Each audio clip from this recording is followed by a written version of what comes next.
الحمد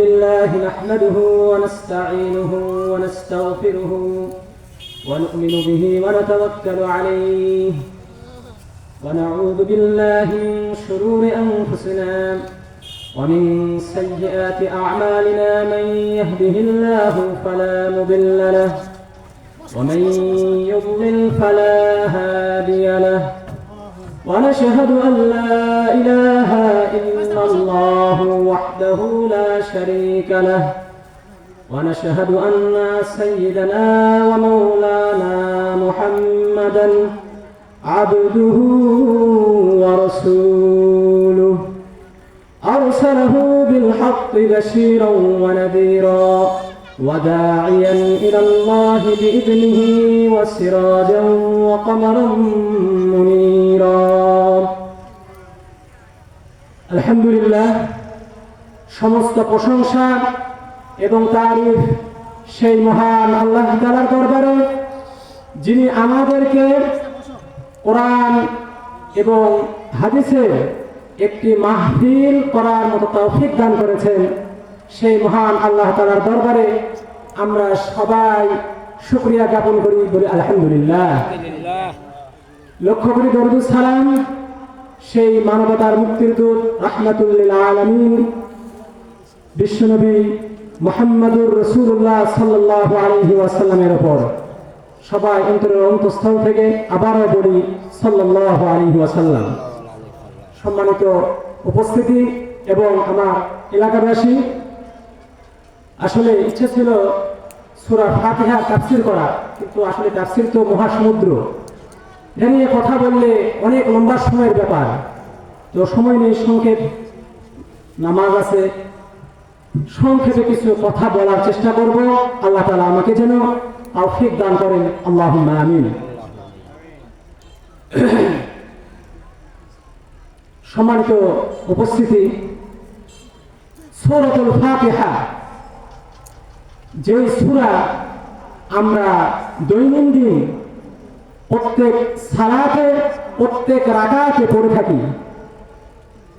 দৈনন্দিন আমরা কমপক্ষে যারা আমরা 5 ওয়াক্ত সালাত নিয়মিত আদায় করি, কমপক্ষে আমরা 40 বারের মতো আমরা সূরা ফাতিহা পড়ে থাকি।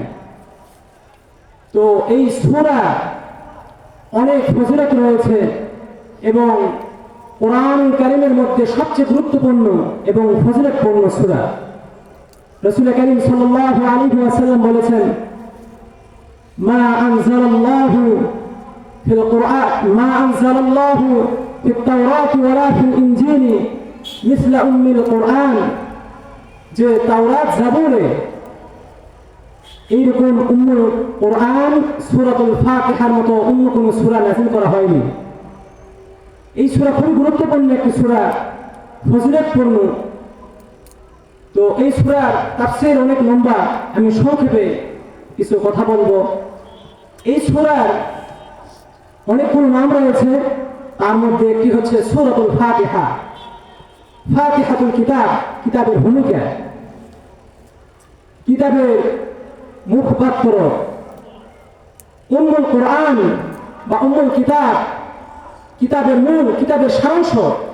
পুরা 30 পারা কোরআনে যা কিছু আলোচনা রয়েছে সব কিছু সারমর্ম নির্যাস হচ্ছে সূরাতুল ফাতিহা।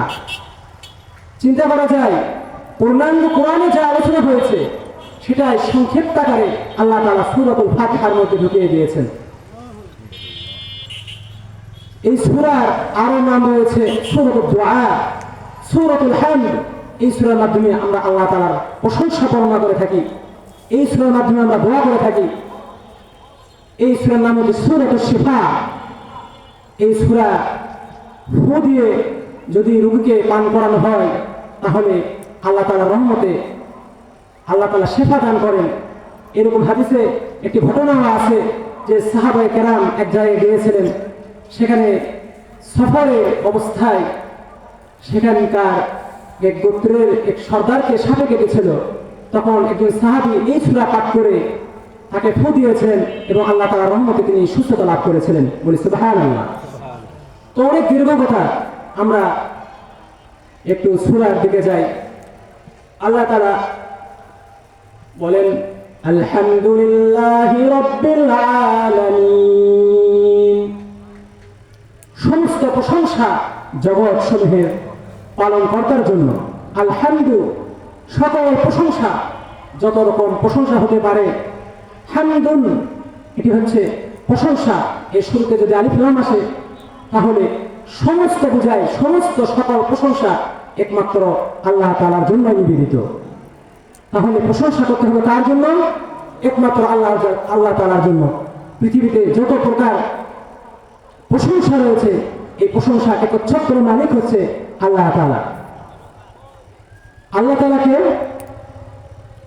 রব্বুল আলামিন, যিনি জগৎ সমূহের রব, জগৎ সমূহের রব। আলাম এর জন্য হচ্ছে আলামিন। মানুষ জগৎ, মানব জগৎ, জিন জগৎ, উদ্ভিদ জগৎ, প্রাণী জগৎ, আমাদের দৃষ্টির সীমার মধ্যে যত জগৎ রয়েছে, এরপরে আমাদের দৃষ্টির বাহিরে যত জগৎ রয়েছে, অদৃশ্য জগৎ, যেগুলো আমরা চোখে দেখি না, এই সমস্ত জগতের রব হচ্ছেন কে? আল্লাহ তাআলা।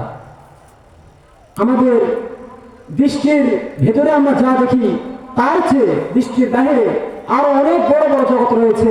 এই মহাবিশ্ব, এখানে রয়েছে অসংখ্য সূর্য। এই যে সূর্য থেকে আমরা তাপ পাই, এই সূর্য পৃথিবীর চাইতে 13 লক্ষ গুণ বড়।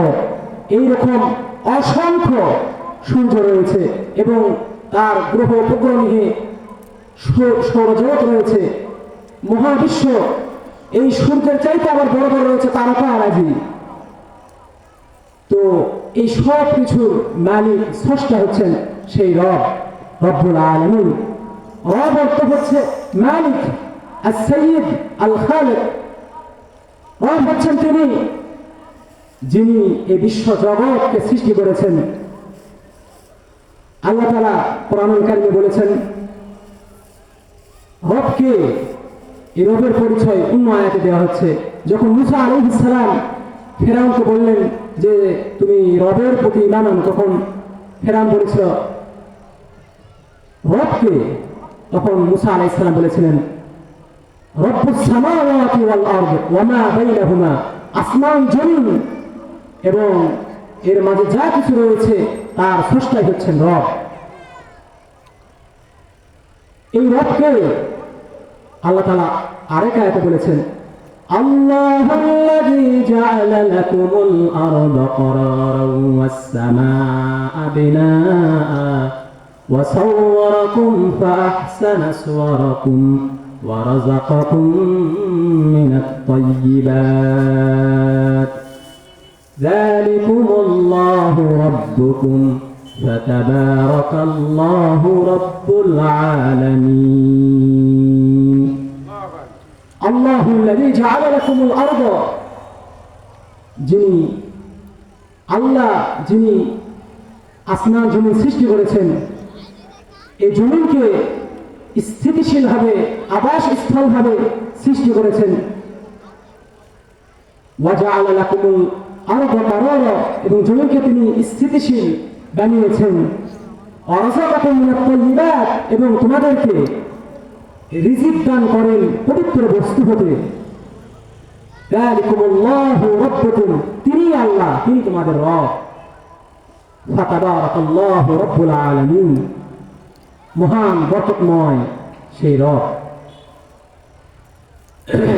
তো তিনি হচ্ছেন সেই রব।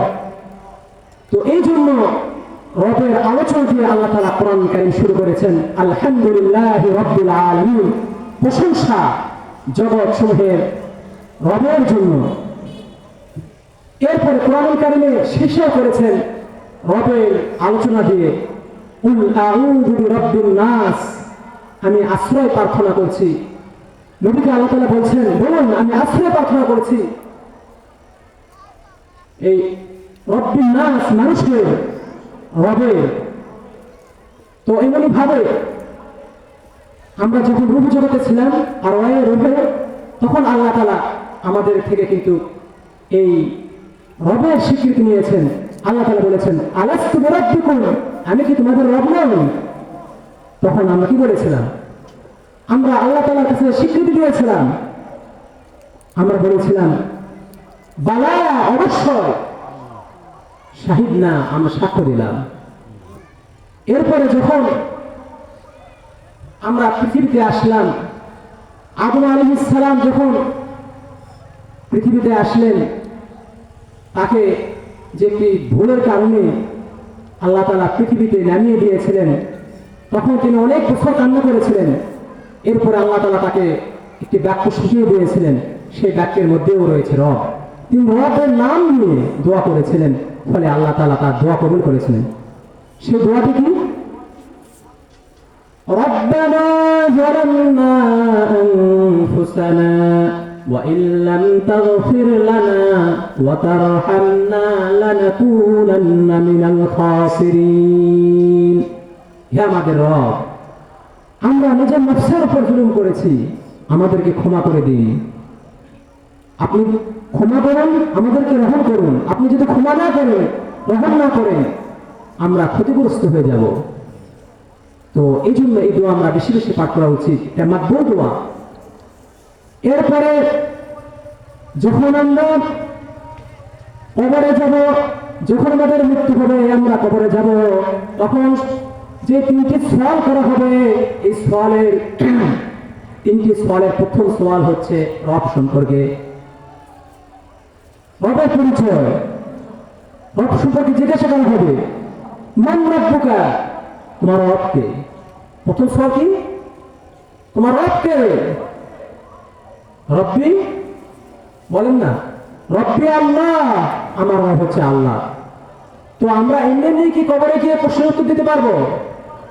যদি আমরা রবের পরিচয় না জানি, রবের যদি হুকুম আহকাম না মেনে চলি, দুনিয়াতে যদি রবের বিধান অনুযায়ী জীবন পরিচালনা না করি, তাহলে আমরা কবরে গিয়ে সেই রবের পরিচয় আমি দিতে পারবো? পারবো। তো এই জন্য আমাদেরকে রবের পরিচয় জানতে হবে, এরপরে রবের নির্দেশিত পথে আমাদেরকে চলতে হবে। সময় কম, সংক্ষেপে কথা বলি। এরপরে সূরাতুল ফাতিহা দ্বিতীয় আয়াত, আর রহমানুর রহিম, তিনি দয়ালু, অসীম করুণাময়, তার দয়ার শেষ নেই। নবী করিম সাল্লাল্লাহু আলাইহি ওয়াসাল্লাম বলেছেন, আল্লাহ তাআলার দয়ার 100 ভাগের 1 ভাগ দুনিয়াতে পাঠিয়েছেন আমাদের সবার মাঝে, আর 99 ভাগ তার কাছে আছে। তাহলে তার দয়া কত! মালিক ইয়াউমিদ্দিন, তিনি বিচার দিবসের মালিক। এই দুনিয়া জীবনের পরে আরেকটি জীবন, আরেকটি জগৎ রয়েছে। সেই জগতে আমাদের সবাইকে উপস্থিত করা হবে এবং আমাদের ভালো মন্দের বিচার করা হবে। সেই দিনটি কত ভয়াবহ হবে! সূর্য মাথার কাছে চলে আসবে, মাথার মগজ গলে গলে পড়ে যাবে, মানুষ ইয়ানাফসি ইয়ানাফসি বলবে। সেই দিনে কি ভয়াবহ অবস্থা হবে! মানুষ তার আপনজনকে ভুলে যাবে। আল্লাহ তাআলা বলেন, ইয়াউমা ইয়াফিরুল মারউ মিন আখিহি ওয়া উম্মিহি ওয়া আবিহি ওয়া সাহিবাতিহি ওয়া বানিহি লিকুল্লি ইমরিইন মিনহুম ইয়াউমাইযিন শাআনুন ইউগনিহি। সেদিন মানুষ তার ভাই থেকে পলায়ন করবে, তার পিতা মাতা, তার সন্তান সন্ততি থেকে পলায়ন করবে। সেদিন সবাই পেরেশানির মধ্যে, সবাই ব্যস্ত থাকবে।